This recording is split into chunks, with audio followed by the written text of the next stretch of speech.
요즘 계속 논의되고 있는 정책이 있습니다. 대한민국 국민이라면 대부분 관심 갖는 주제일 텐데요. 특히 우리 시니어분들에게는 더더욱 중요한 이야기죠. 바로 국민연금과 기초연금입니다. 드디어 이렇게 바뀐다고 하는데요. 44년 만에 바뀌는 부분도 있고 새롭게 조정되는 부분도 있으니 궁금하신 분들은 영상 끝까지 봐주세요. 시작하기 전에 구독, 좋아요 부탁드립니다. 안녕하세요. 시니어들이 우대받는 세상 시니어우대TV의 시우쌤입니다. 주변을 둘러보면 혼자 사시는 어르신들이 참 많으시더라고요. 노인 인구의 비중이 늘어남에 따라 지원되는 제도나 혜택들이 조정되고 있는 요즘인데요. 현재 우리나라에서는 만 65세 이상을 노인으로 보고 있고 여러 가지 복지 혜택을 제공하고 있는데요. 이 기준은 1981년에 제정된 노인복지법에 따라 적용되고 있습니다. 이 법에서는 지하철 무임승차, 공공시설 무료 이용 등 경로 우대 대상을 만 65세 이상으로 규정하고 있는데요. 이후 만들어진 기초연금, 노인 장기 요양보험 등 사회보험과 노인 일자리 사업과 노인 맞춤 돌봄 서비스 등 고령층 복지제도들도 이 기준에 따라 만 65세 이상을 잣대로 삼고 있습니다. 정부는 이렇게 만 65세를 기준으로 한 노인복지제도를 지속하는 데 한계가 왔다고 판단하고 있는데요. 노인복지법이 만들어진 이후 44년째 연령 기준은 한 번도 바뀌지 않았기 때문입니다. 법 제정 당시인 1981년 평균 수명은 66.7세였는데요. 하지만 2022년에는 82.7세로 16년이나 늘었습니다.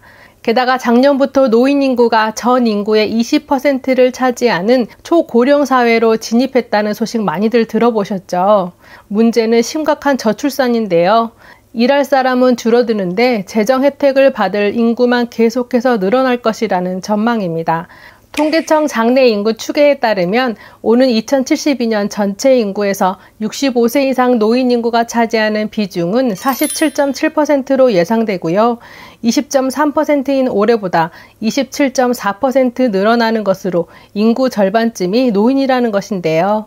반면 같은 기간 통계상 일할 나이로 분류되는 생산 가능 인구인 15세부터 64세의 비중은 올해 69.5%에서 45.8%로 쪼그라듭니다. 그래서 정부가 오는 5월까지 현재 만 65세인 노인 연령 기준을 최대 75세까지 단계적으로 상향하는 것에 논의 중이라고 하는데요.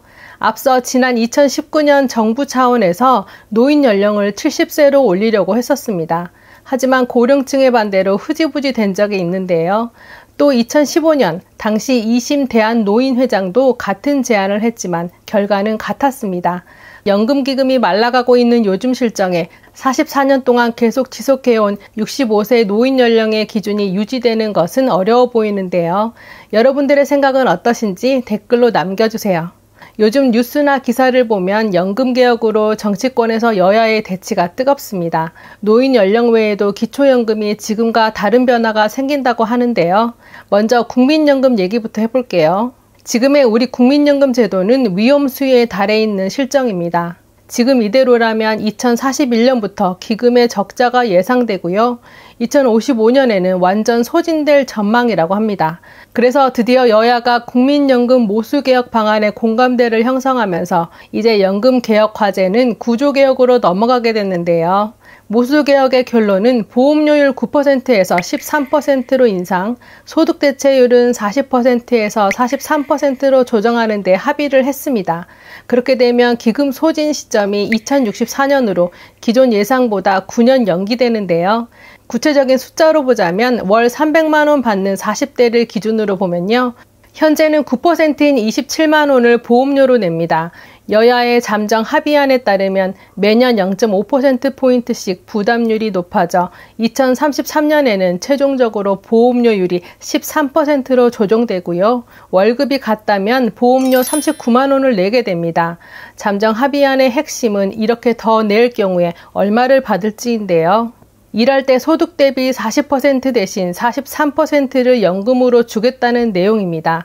앞선 경우라면 65세 이후 120만 원 받던 가입자가 129만 원을 받게 되는 건데요. 숫자만 봤을 때는 큰 차이가 사실 없어 보입니다. 내는 돈보다 연금을 더 적게 받는 것 아니냐는 의견들이 많으신데요. 낸 돈에 비해 얼마나 더 많은 돈을 나중에 연금으로 받느냐를 따지는 수익비를 보면 가입자들은 여전히 보험료보다는 많은 연금을 받게 됩니다. 하지만 보험료가 늘어난 것만큼 연금이 더 늘어나지는 않는데요. 국민연금의 관점에서 보면 보험료를 더 받지만 덜 줘도 되기 때문에 그만큼 재정 여유가 생기게 됩니다. 여기서 꼭 아셔야 하는 것이 이미 연금을 받고 있는 수급자들은 연금을 더 받을 수 있는 것은 아니고요. 내년부터 소득 대체율 43% 적용된다는 뜻은 내년에 국민연금 가입자들이 납부한 보험료에 대해 소득 대체율 43%가 적용된다는 의미입니다. 따라서 이미 연금 가입 상한 연령인 59세가 넘어 보험료를 납부하지 않는 가입자들은 소득 대체율 43% 인상을 적용받지는 못합니다. 이런 개혁이 시급했던 이유는 아시다시피 연금 기금이 말라가고 있어 국민연금이 걷는 보험료보다 줘야 할 연금 규모가 커지는 시점이 불과 2년 뒤로 다가왔기 때문인데요. 동년배 인구가 많은 1차 베이비붐 세대의 선두인 1950년대 후반부터 1960년대 초반 출생자들이 국민연금을 받게 되는 지금이 개선안을 실행해야 할 마지노선이라는 것이 연금공단의 입장입니다.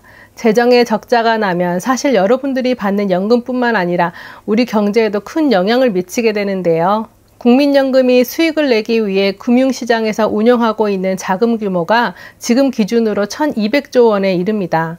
작년 말 기준으로 보면 국내 주식을 140조 원, 채권을 340조 원 갖고 있는데요. 그런데 수입보다 지출이 많아지면 어떻게 될까요? 예를 들어 가정에서 경제적으로 돈을 벌지 못해 은퇴를 하면 그동안 모아놓았던 자산을 팔아서 생활비를 충당하는 것과 비슷한 일이 연금에서도 생기게 됩니다. 연금도 국내 주식, 채권 같은 재산을 팔아야 하고요. 그럼 주가 하락, 이자율이 상승하고 금융시장에 충격을 줄 수 있습니다. 경제 전반을 위축시킬 수 있다는 거죠. 그런데 연금 개혁을 하게 되면 젊은 세대들의 반발이 꽤 크다는 것도 문제인데요. 내는 돈에 비해 받을 수 있는 돈이 갈수록 적어집니다. 국민연금 도입 초기보다 격차가 줄었다고는 하지만 은퇴가 시작된 60년대 전후 출생자들은 낸 돈의 2.5배만큼 연금을 받으시고요. 지금 40대 전후인 80년대생들은 2배가 안 되는 연금을 받게 됩니다. 기금이 바닥나는 상황이 뻔히 예고됐는데 과연 1.7%라는 연금도 받을 수 있을지 기금 고갈 이후 상황에 대한 불확실성 또한 불만을 불러오고 있는데요. 아직까지는 모수개혁이라는 큰 뼈대만 합의한 것이고 남은 쟁점들도 간단치 않습니다. 여당의 주요 요구 중에는 재정 상황에 맞게 보험료를 조정하자는 자동 조정 장치 도입이 핵심이고요. 야당은 기금이 고갈돼도 연금을 지급하겠다는 것을 명문화하자는 요구를 하고 있습니다. 나아가 구조개혁이라고 부르는 공무원 사학연금 같은 직영연금, 기초연금처럼 비슷한 성격의 다른 제도들과 형평성을 조정해야 한다는 요구도 있는데요. 얼마 내고 얼마 받느냐는 숫자에 대한 여야 합의도 중요하지만 남은 과제들을 보면 절반도 채 오지 못한 느낌입니다. 그중 기초연금에 대한 계획은 이렇게 조정되는 것으로 논의가 되고 있다고 하는데요. 현재의 기초연금은 소득 하위 70% 고령층에게 지급되고 있습니다. 2025년 기준 최대 34만 3천 원 지급되고 있고 재정 규모는 32조 원에 달하는데요. 2050년에는 재정 규모가 6조 원 증가될 예상입니다. 그래서 정부의 계획은 2026년에는 저소득 노인들에게 우선 40만 원을 지급하고요. 2027년에는 전체 기초연금 대상자로 확대한다는 계획을 논의 중에 있습니다. 한편으로 얼마 전 KDI에서는 지금의 소득 하위 70%를 37%로 줄여서 더 적은 인원에게 더 많이 지원하는 방식을 제안하기도 했는데요. 그렇게 되면 단독가구 기준 최대 44만 7천 원 수준까지 인상할 수 있게 됩니다. 앞으로 어떤 식으로 논의가 될지 구체적인 소식이 나오면 발빠르게 알려드릴 테니 구독, 좋아요 해주시고 또 보러 와주세요. 여러분들의 관심으로 더 큰 채널로 성장하길 희망합니다. 감사합니다.